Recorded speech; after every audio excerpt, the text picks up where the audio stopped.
Hello. ബ്ലസ്സിയുടെ 10 വർഷത്തെ കാത്തിരിപ്പ് പൃഥ്വിരാജിന്റെ 16 വർഷത്തെ കാത്തിരിപ്പാണെന്നാണ് പൃഥ്വിരാജ് പറയുന്നത്. 2008 ആടുജീവിതം എന്ന പുസ്തകം പുറത്തിറങ്ങിയത്. അന്നു മുതൽ ഇത് സിനിമയാവാൻ വേണ്ടി കാത്തിരിക്കുകയായിരുന്നു താൻ എന്നാണ് പൃഥ്വിരാജ് പറയുന്നത്. ആ സമയത്ത് എപ്പോഴോ ബ്ലസ്സി തന്നോട് സംസാരിച്ചെന്നും അന്നു മുതൽ ഇത് സിനിമയാവാൻ വേണ്ടി താൻ കാത്തിരിക്കുകയായിരുന്നു എന്നുമാണ് പൃഥ്വിരാജ് പറയുന്നവർ. അപ്പം തള്ളുപോലെ തോന്നി. എന്തായാലും പൃഥ്വിരാജിന്റെ 16 വർഷത്തെ കാത്തിരിപ്പ്. 2018 ഷൂട്ടിംഗ് തുടങ്ങിയ സിനിമ പലതവണ കോവിഡ് മൂലം നിർത്തിവെക്കേണ്ടി വന്നു.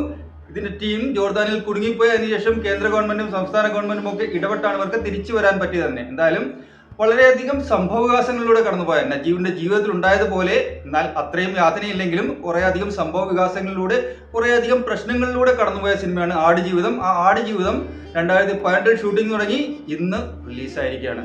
ആടുജീവിതം എന്ന സിനിമയെ പറ്റിയുള്ള എൻ്റെ ഒപ്പീനിയനാണ് ഞാനിവിടെ പങ്കുവയ്ക്കുന്നത്.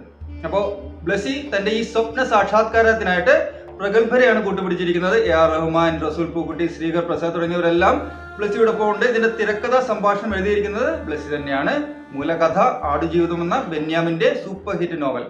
എന്തായാലും നജീബിന്റെ ജീവിതം ഇപ്പോൾ മലയാളികൾക്കെല്ലാം അറിയാവുന്നതാണ്. ഇതിനു മുമ്പ് തന്നെ പുസ്തകം ഹിറ്റായതുകൊണ്ട് തന്നെ മലയാളികൾക്കെല്ലാം ഏറെ പരിചിതമാണ് നജീബിന് എന്താണ് സംഭവിച്ചതെന്നും നജീബിന്റെ യാതനകൾ എന്തൊക്കെയായിരുന്നുവെന്നും നജീബ് എങ്ങനെ രക്ഷപ്പെട്ടെന്നും ഒക്കെയുള്ള കാര്യങ്ങൾ. അങ്ങനെയുള്ള ഒരു സിനിമ വരുമ്പോൾ അത് സംവിധായകനും തിരക്കഥാകൃത്തിനും, ഇവിടെ തിരക്കഥാകൃത്തും സംവിധായകനും ഒരാൾ തന്നെയാണ്. അപ്പോൾ ബ്ലസ്സിക്ക് വളരെ വലിയൊരു റെസ്പോൺസിബിലിറ്റി അല്ലെങ്കിൽ വളരെ ബുദ്ധിമുട്ടേറിയ കാര്യമാണ് അങ്ങനെ ഒരു സിനിമ ജനങ്ങളിലേക്ക് കൃത്യമായിട്ട് കൺവേ ചെയ്യാനും ജനങ്ങളിൽ പറഞ്ഞ് ഫലിപ്പിക്കാനും.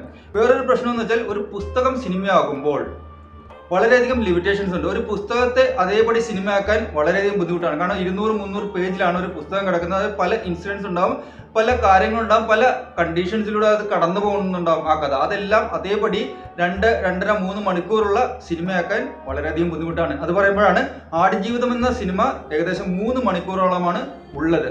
അപ്പോൾ 3 മണിക്കൂറിൽ ഒരു പുസ്തകം ഒതുക്കുക എന്ന് പറയുന്നത് വളരെ ബുദ്ധിമുട്ടേറിയ കാര്യമാണ്. അതുകൊണ്ട് തന്നെ പുസ്തകങ്ങൾ സിനിമയാകുമ്പോൾ അതിൻ്റെ ഡ്രോബാക്സ് ഉണ്ടാവാറുണ്ട്. പുസ്തകത്തോളം രസം പലപ്പോഴും വരാറില്ല. അങ്ങനെ അതിന് ചില അപവാദങ്ങളുള്ളത്. 3 ഇഡിയറ്റ്സ് എന്ന സിനിമ ചേതൻ ഭഗത്തിന്റെ 5.1 എന്ന പുസ്തകത്തെ ആധാരമാക്കിയുള്ളതാണ്. പക്ഷേ ആ പുസ്തകത്തെക്കാൾ മികച്ചതായിരുന്നു ആ സിനിമ, 3 ഇഡിയറ്റ്സ് എന്ന സിനിമ. ഇവിടെയും ആടുജീവിതം എന്ന സിനിമയിലേക്ക് വരുമ്പോൾ ആടുജീവിതം എന്ന പുസ്തകത്തെ അതേപടി പകർത്താൻ സംവിധായകൻ ശ്രമിച്ചിട്ടില്ല. മരുഭൂമിയിലെ നജീബിന്റെ നരകയാതനകൾ കാണിക്കുന്നതോടൊപ്പം കേരളത്തിലെ വരുപ്പച്ചയും കേരളത്തിലെ അദ്ദേഹത്തിന്റെ ജീവിതം ഫ്ലാഷ് ബാക്ക് ആയിട്ടും കാണിക്കുന്നുണ്ട്. ഫ്ലാഷ് ബാക്കും മരുഭൂമിയിലെ ജീവിതവും ഇന്റർലേസ്ഡ് ആയിട്ടാണ് കുറച്ചു നേരം സിനിമ മുന്നോട്ട് പോകുന്നത്. അതുകൊണ്ട് തന്നെ നമുക്ക് കൂടുതൽ ഡ്രൈ ആയിട്ട് ഫീൽ ചെയ്യില്ല. അതേസമയം നജീബിന്റെ ജീവിതം കാണിക്കുന്ന ചില സമയങ്ങളിലെങ്കിലും അത് ചിലപ്പോൾ ചിലർക്കെങ്കിലും ലാഗിങ് ആയിട്ട് തോന്നാം. പക്ഷേ ആ ഫീലിംഗ്, അദ്ദേഹം കടന്നുപോയ ഇമോഷൻസ്, അദ്ദേഹം അനുഭവിച്ച ജീവിത യാതനകൾ കൃത്യമായിട്ട് പ്രേക്ഷകരിൽ എത്തിക്കാൻ ബ്ലസ്സിക്ക് കഴിഞ്ഞിട്ടുണ്ട്. ചില രംഗങ്ങൾ മുഴച്ചു നിന്നായിട്ട് തോന്നി, ചില രംഗങ്ങൾ അർത്ഥമില്ലാത്തതായിട്ട് തോന്നി. ഉദാഹരണത്തിന് കഴുകൻ ആക്രമിക്കുന്ന ഒരു സീനൊക്കെ ഉണ്ട്. കഴുകൻ ജീവനുള്ളവരെ ആക്രമിക്കില്ല എന്നാണ് ഞാൻ കേട്ടിട്ടുള്ളത്. കഴുകൻ ശവങ്ങൾ ഭക്ഷിക്കുക മാത്രമാണ് ചെയ്യുന്നത്, അവർ ജീവനുള്ളവരെ ആക്രമിക്കാറില്ല സാധാരണ. ഓക്കെ, ചില രംഗങ്ങൾ പ്രേക്ഷകരിലേക്ക് കൂടുതൽ കൃത്യമായി, കൂടുതൽ എഫക്റ്റീവായിട്ട് എത്തിക്കാൻ വേണ്ടി സിനിമാറ്റിക് ഗിമ്മിക്സ് ചിലയിടത്തായിട്ട് ഉപയോഗിച്ചിട്ടുണ്ട്. പക്ഷെ അത് ഉപയോഗിക്കേണ്ടത് ആവശ്യവുമാണ്. കാരണം നജീബ് എന്ന വ്യക്തി നേരിട്ട ജീവിത യാതനകൾ അല്ലെങ്കിൽ ആ പെയിൻ, ആ വേദന എല്ലാം നമ്മളിലേക്ക് കൃത്യമായിട്ട് കൺവേ ആകണമെങ്കിൽ ആ സീൻസും ആ ഡെപിക്ഷൻസും ആവശ്യമാണ്.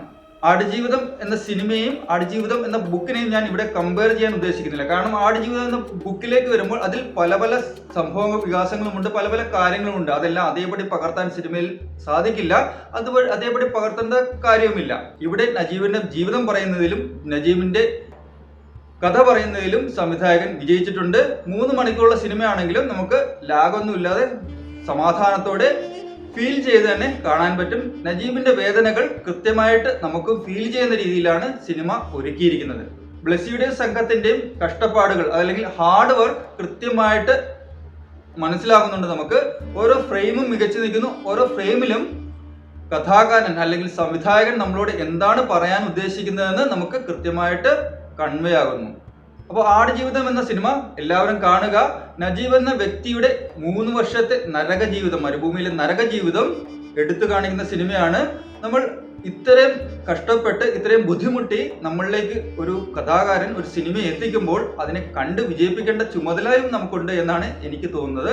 അതിന്റെ ബജറ്റിന്റെ മറ്റു കാര്യങ്ങളും ഞാൻ പറയുന്നില്ല. ഈ സിനിമ കാണുമ്പോൾ എടുത്തു പറയേണ്ട ഒരു കാര്യം പൃഥ്വിരാജിന്റെ ഡെഡിക്കേഷൻ ആണ്. അദ്ദേഹം ഈ സിനിമയ്ക്ക് വേണ്ടി ഇട്ടിരിക്കുന്ന എഫേർട്ട് നമുക്ക് കൃത്യമായിട്ട് കാണാൻ പറ്റും. അതുപോലെ തന്നെ കോസ്റ്റ്യൂം ഡിസൈൻസ്, മ്യൂസിക്, എല്ലാ വിഭാഗങ്ങളും ഒന്നിനൊന്നും മികച്ചിരിക്കുന്നു. നമ്മൾക്ക് ആ മരുഭൂമിയിൽ ജീവിക്കുന്നതായിട്ട് ഫീൽ ചെയ്യുന്ന രീതിയിലാണ് ഓരോ രംഗവും നമ്മളിലേക്ക് എത്തുന്നത്. അപ്പോൾ ആടുജീവിതം എന്ന സിനിമ 3 മണിക്കൂർ ഉണ്ടെങ്കിലും 3 മണിക്കൂറിന്റെ ലാഗൊന്നുമില്ലാതെ നമുക്ക് കണ്ടിരിക്കാൻ പറ്റുന്ന ഒരു നല്ല സിനിമയാണ്. നിങ്ങൾ കാണുക, കണ്ട് അഭിപ്രായം പറയുക.